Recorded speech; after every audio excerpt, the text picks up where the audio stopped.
اعوذ باللہ من الشیطان الرجیم، بسم اللہ الرحمن الرحیم۔ ناظرین، 1974 میں قومی اسمبلی نے جب جماعت احمدیہ کے وفد کو اپنے ہاں بلوا کر ان سوالوں کا جواب چاہا، ان میں ایک سوال یہ بھی تھا کہ جماعت احمدیہ جہاد فی سبیل اللہ کے منکر ہے۔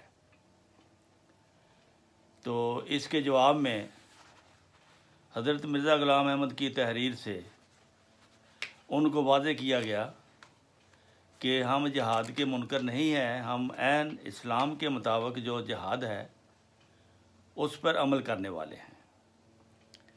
تو قرآن شریف میں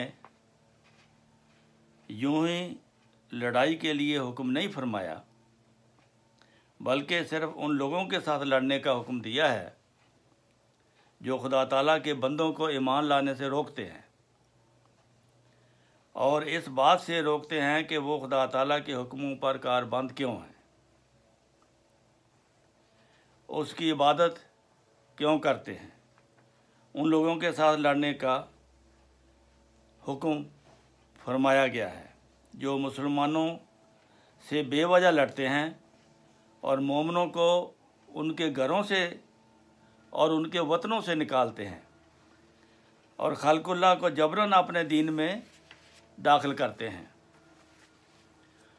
اور دین کو نابود کرنا چاہتے ہیں اور لوگوں کو مسلمان ہونے سے روکتے ہیں۔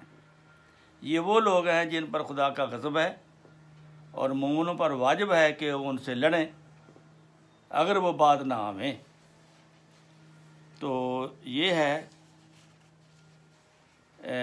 اسلام کا حکم کہ اگر دشمن ایسا کرے تو اس کا ایسا جواب دو۔ تو اسلام میں جو یہ جہاد کا حکم ہے وہ 3 وجوہات کی بنا پر ہے۔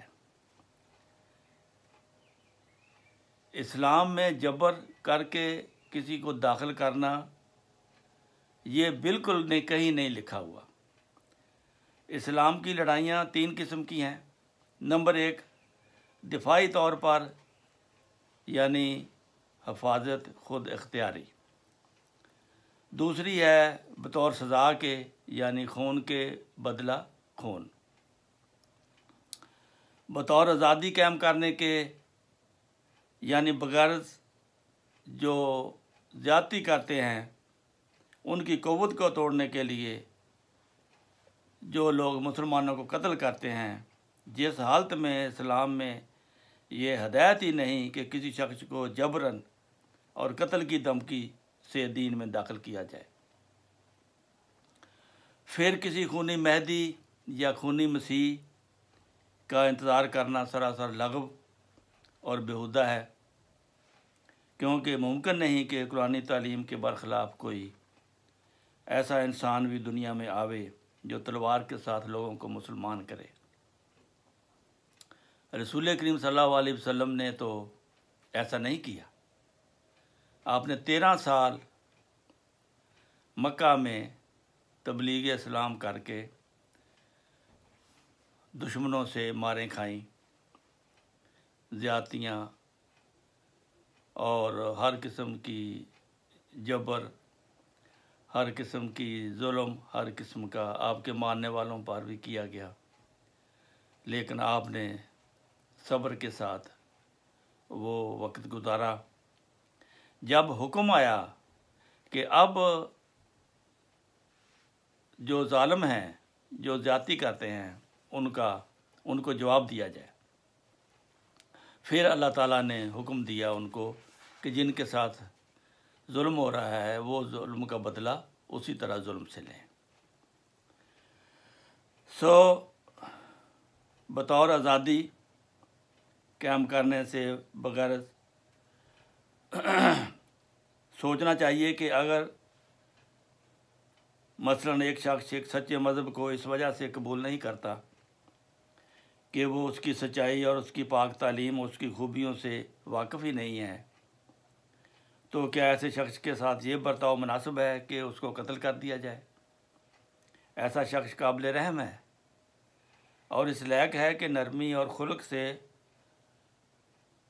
اس مذہب کی سچائی اور خوبی اور روحانی فوائد اس کو بتائے جائیں، نہ کہ اس کے انکار پر تلوار یا بندوق سے جواب دیا جائے۔ لہذا اس زمانہ میں ان اسلامی فرقوں کا مسئلہ جہاد اور پھر اس کے ساتھ یہ تعلیم، عنقریب وہ زمانہ آنے والا ہے کہ جب خونی مہدی آئے گا جس کا نام امام محمد ہوگا، اور مسیح علیہ السلام اس کی مدد کے لیے آسمان سے اترے گا۔ وہ دونوں مل کر دنیا کی تمام غیر قوموں کو اسلام کے انکار پر قتل کریں گے۔ نہایت درجہ اخلاقی مسئلہ کے مخالف ہے، یعنی کہ یہ بد اخلاقی ہے۔ ایسا نہیں ہو سکتا، نہ ایسا کبھی اللہ تعالیٰ نے حکم دیا ہے قرآن شریف میں، نہ حدیث میں واضح ہے۔ کیا وہ یہ عقیدہ نہیں ہے کہ جو انسانیت کے تمام پاک قوا معطل کرتا اور درندوں کی طرح جذبات پیدا کر دیتا ہے،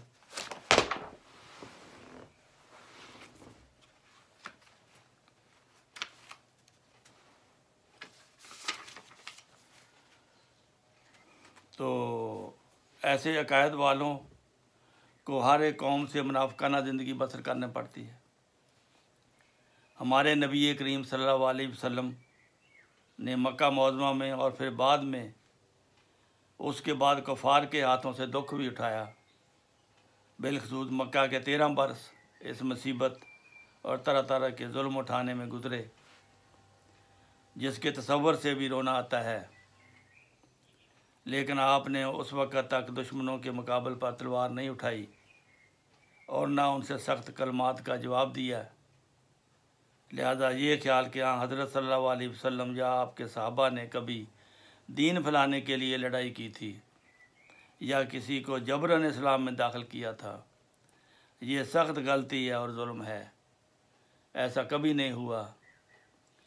یہ ہے جماعت احمدیہ کا عقیدہ کہ جہاد کے بارے میں یہ جو ملا کا خیال ہے یہ سراسر خلاف اسلام ہے۔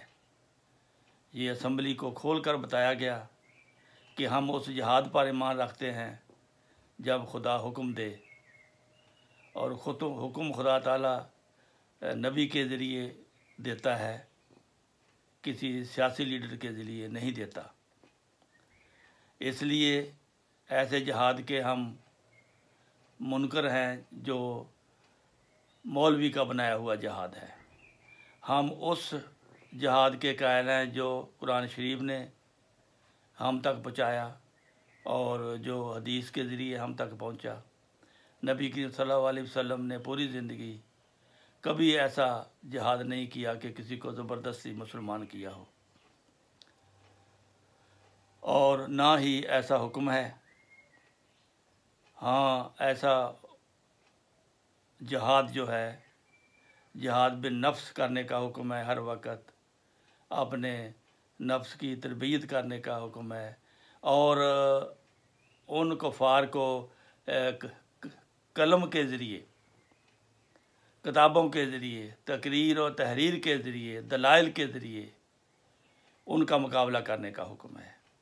اور یہ جماعت احمدیہ یہ جہاد رات دن کر رہی ہے، تقریر کے ذریعے بھی، قرآن کے ذریعے بھی، اور اخلاق کے ذریعے بھی، اور یہ کامیابی کے ساتھ دنیا کے 210 ملکوں میں یہ جہاد جاری و ساری ہے۔ تو یہ ساری حقیقت ان کو بتائی گئی۔ اس کے باوجود انہوں نے جو فیصلہ تھا وہ پہلے سے چونکہ لکھا ہوا تھا، ان کا فیصلہ انہوں نے یہ کیا ہوا تھا کہ اس جماعت سے ہم نے غیر مسلم کہہ کر جان چھڑانی ہے، لیکن اللہ تعالیٰ جان نہیں چھوڑے گا، کیونکہ ظلم کی وجہ سے جو بھی کام ہو وہ خدا کو پسند نہیں ہوتا۔ السلام علیکم ورحمۃ اللہ وبرکاتہ۔